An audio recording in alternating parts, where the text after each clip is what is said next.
Hey everyone, welcome to today's video. My name's Stephanie, and today I'm going to be recapping 2025 so far, or specifically when it comes to the nail polish releases. I am not going to be touching on the dumpster fire of a year that we've been having, so we are just going to be focusing on the pretty polishes. I actually got the idea for this video from a commenter on my nail polish awards video last year, where they basically suggested doing this mid-year recap style video, because if you don't know, every December I do a nail polish awards where I share my awards for some of my favorite brands and different themes. But last year was the first year that I introduced like a survey so that you guys can also vote on your winners. But something I kept seeing was how a lot of people just forget what is released in the beginning half of the year. So this is going to be a little refresher of sorts. This is by no means an exhaustive list of everything that has come out, because as you might know, the indie nail polish space is just so saturated. There are so many brands out there, so I'm not going to be talking about every single one. I admittedly will be focusing on like the boutique brands since they usually release the most frequently, but I am also going to be talking about other smaller indie brands here and there too. So with all that being said, let's just get into the releases.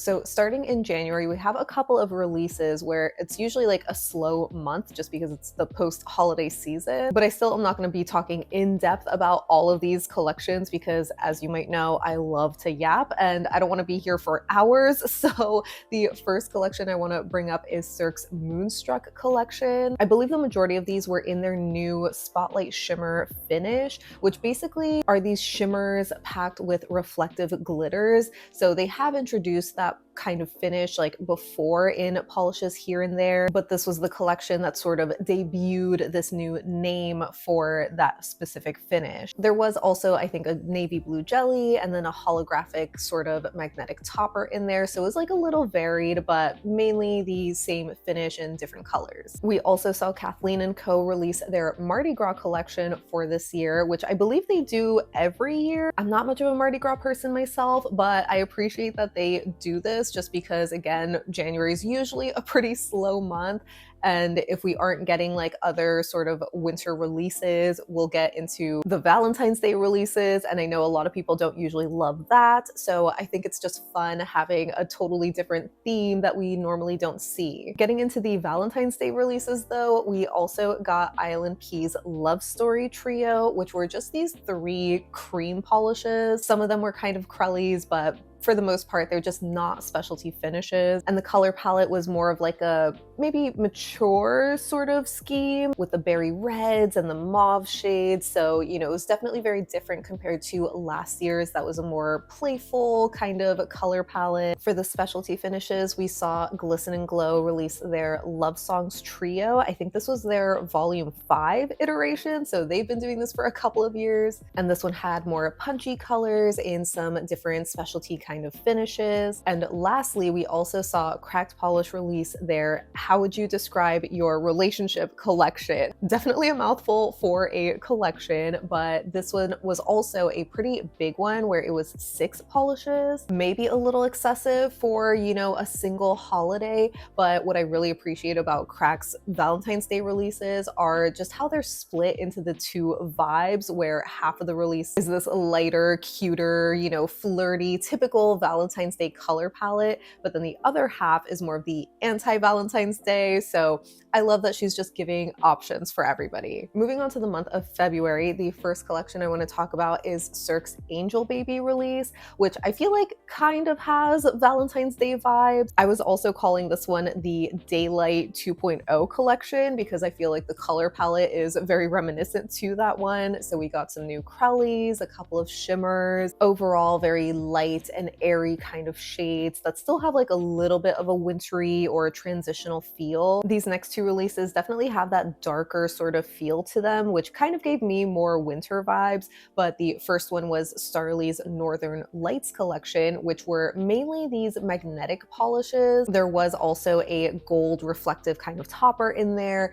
but the rest of them were magnetics. I think there was also just like one super dark kind of shimmer, but they just really remind me of the night sky. And then we also had Cracked Polish's Catchphrase collection, which was to celebrate Monique's birthday that month. So these polishes were inspired, or at least the names were inspired by some of her catchphrases, and the color palette was just overall very, very dark. I don't remember if Monique said that she just gravitates towards darker colors and that's why she wanted to release those for her birthday, but they were just overall darker shades all around. But the rest of the releases this month were definitely much lighter, you know, kind of teasing spring being around the corner. So in February, we also saw Mooncat's Baroque collection, which was their first collection of the year. And you know, I don't want to talk too much about it in this video, but it was a pretty big collection of mainly shimmers. We did get a glow-in-the-dark polish and a topper, as well as a magnetic, all inspired by the Baroque or Rococo sort of art style. Then we saw Holo Taco release their Cottagecore collection, which were, I want to say, 5 or maybe 6 cream polishes, as well as one topper. But all of the creams were these softer pastel kind of shades that were definitely very muted, but I think worked really well for that winter to spring transitional period. And lastly, we saw Island P release their first spring collection of the season with Candy Coated. And this was like a complete 180 from the previous two, where these were just so much more punchy and saturated.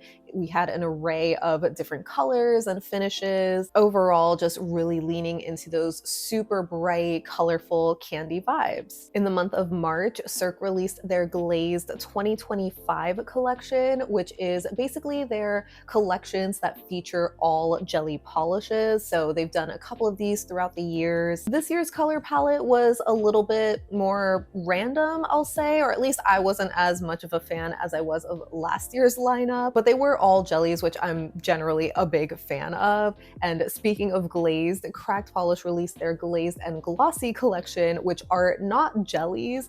Crack's take on glazed is more of like the glazed donut kind of trend. So those are more of the pearlescent or semi-pearlescent, almost chromy kind of shimmers. This was their second installment to their glazed polishes. So this year's lineup had 3 softer kind of pastel shades and then 3 much more saturated colors, including black. I also want to talk about Fauve's Impressionism collection, which Fauve is definitely one of the newest indie brands on the market, but they are inspired by Fauvism, and all of their collections are inspired by different artists or art styles, and all of the polishes themselves are inspired by like specific works of art. So I would highly recommend checking out their website if you are an art history nerd. This was a massive collection that mainly had a lot of shimmers. There were also a couple of glow-in-the-dark shades and a butterfly glitter topper, which is just chef's kiss, the perfect cherry on top for that collection. And lastly, in the month of March, we also saw Holo Taco's Off the Deep End collection, which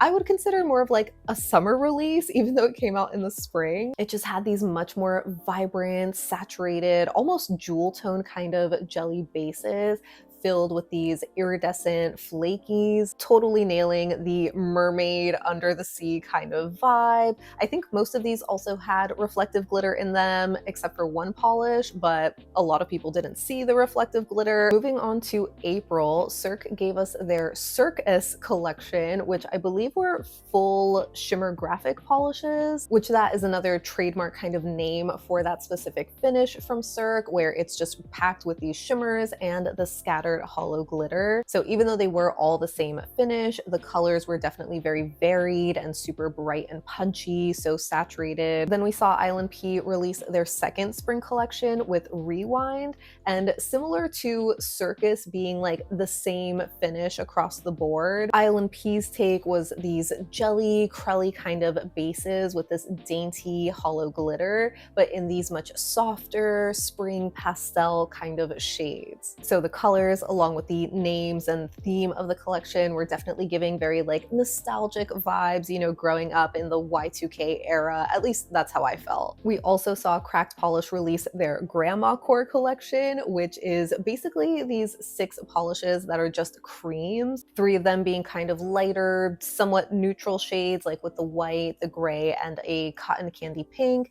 and then the other 3 being slightly darker and more saturated, more specifically the brown and the blue. In April, we also saw KB Shimmer finally release their spring collection called Growing Personality, which I think were 9 or 10 polishes, but in these assorted finishes that KB Shimmer usually does. So we had some shimmers, magnetics, reflective glitters, I think even a glow-in-the-dark polish, so a little bit of everything, definitely something for everyone. Holo Taco released their Disco Cowboy collection, which was kind of co-created with their Holo Royalty, which is the highest tier of their reward system. So the Disco Cowboy collection was 5 pieces when last year was 4, the year before that was 3. So it was exciting to get an extra shade this year, and as the name suggests, it was kind of like this Western theme, but the color palette was a lot brighter and fun. I would say it's a little Chapel Roan coated, so I thought it was fun, but this is their first limited edition release of the year as well. May was super interesting because we just got so much variety that month, as you'll see with the collections I'm going to talk about. I think one of the most anticipated collections that comes out every May is Cirque's Vice collection, which is their line of neon creams. For the past couple of years, they've also been re-releasing some previous fan favorite Vice shades that are voted back in. So I believe 3 are re-released and 3 are brand new. This year, they gave us a neon white, which I know has been very controversial. In normal lighting, it's just a white polish, but that one just happens to be black light reactive. So it has this, I think, blue sort of glow under a black light. Then we finally saw another collection from Mooncat, and this was with their Remedy collection, which was inspired by Michelle's childhood memories from Taiwan. This was another massive collection that mainly featured shimmers as well as a lot of thermals. This was another controversial kind of release, mainly or specifically because of their price increase that happened at this time. So there was unfortunately a lot of sticker shock when it came to these pretty simple sort of finishes or color combinations. Then Island P gave us their Illusions collection, which is technically their first summer release of the year, and these kind of had these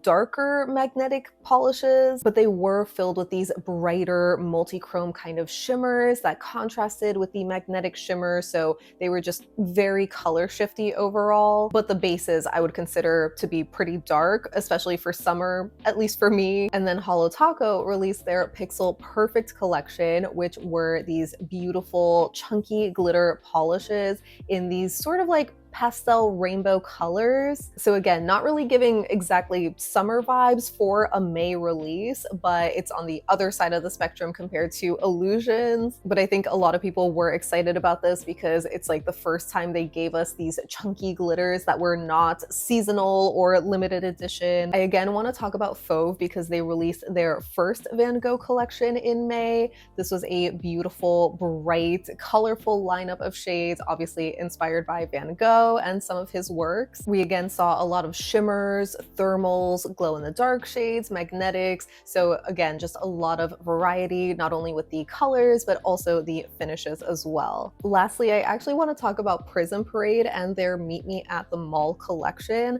They did have a couple of releases that I'm realizing now I didn't talk about, but I definitely wanted to highlight this one because it just was a beautiful neon rainbow lineup of these shimmery kind of crelly shades, all inspired by going to the mall in like the 90s, and it was just so fun and nostalgic and definitely what I think of for summertime, so it was like perfect for May. I'm pretty sure 2 of these were also glow in the dark as well, but again, they were mainly shimmers. Then in June, Cirque gave us the Midsummer collection, which was basically a full release of these brightly colored magnetic polishes. They're pretty simple, just being the same finish, just in different colors, except for the fact that I feel like some of the colors were pretty close to each other. Like if I remember correctly, there were 2 pinks and 2 purples. KB Shimmer then gave us their Mix It Up Volume 2 collection this year. Volume 1 obviously being last year, but this year was kind of more muted. I would want to call them like almost bleached neons. And while there were a lot more creams this year than last year,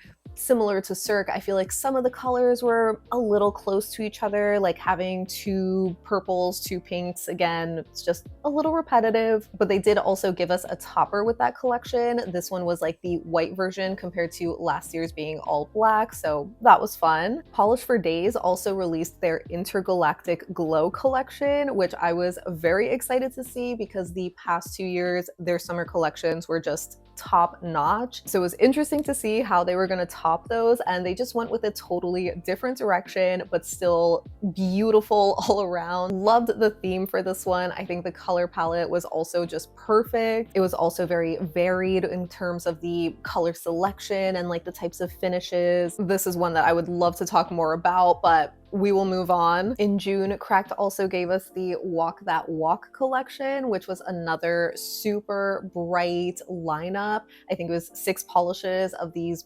rainbow neon kind of colors, basically. Most of them were shimmers, but I think there were 2 creams there. Then Island P gave us not 1, but 2 studio color releases for summer. The first one was their full-size collection called Heat Waves, and these studio color shades were all cream, so they were fully opaque, and they also came in this softer sort of pastel color palette, with the exception of the hot pink. That one wasn't neon exactly, but definitely very, very bright. They did give us some neons though with their other studio color release called Sweet Escape. This was a little quad that featured 4 new jelly polishes, which are much more sheer and translucent in their finish, just giving like a very squishy, glassy, candy sort of effect to the nails. So they really were giving us options all around, whether we wanted something full coverage or super translucent, whether we wanted something pastel or super intense and neon. Kathleen & Co ended up doing a similar thing where they had 2 collections launched side by side.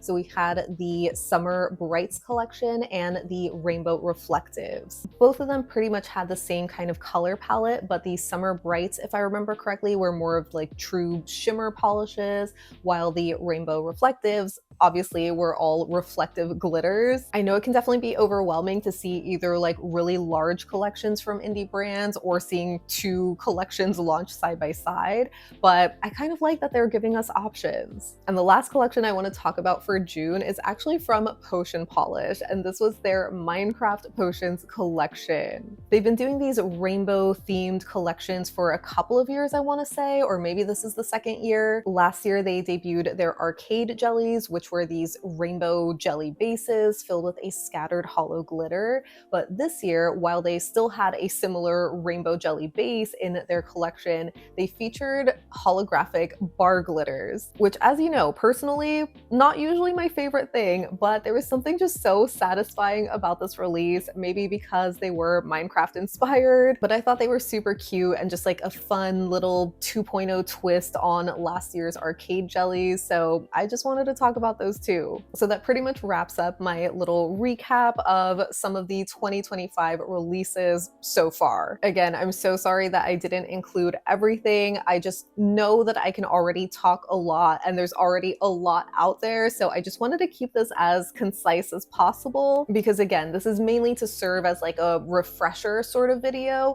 once it's time to do my nail polish awards later in the year and you want to, you know, figure out who to vote for. Hopefully this will be pretty helpful. Of course, if there are brands that I did miss, feel free to share them in the comments. All of the brands and releases that I talked about in this video, I do plan on including in my survey for later in the year. But if there are some that I missed, definitely let me know and I can try to include those as well. And due to the nature of when I send out my surveys and, you know, how long it takes for me to like film the video and work on everything, I probably won't be able to do another recap for the next half of the year. I don't know, I guess it's still a few months away, so there's still time to figure things out. But yeah, hopefully this was helpful. Again, leave me any and all thoughts that you have down below so we can chat about it.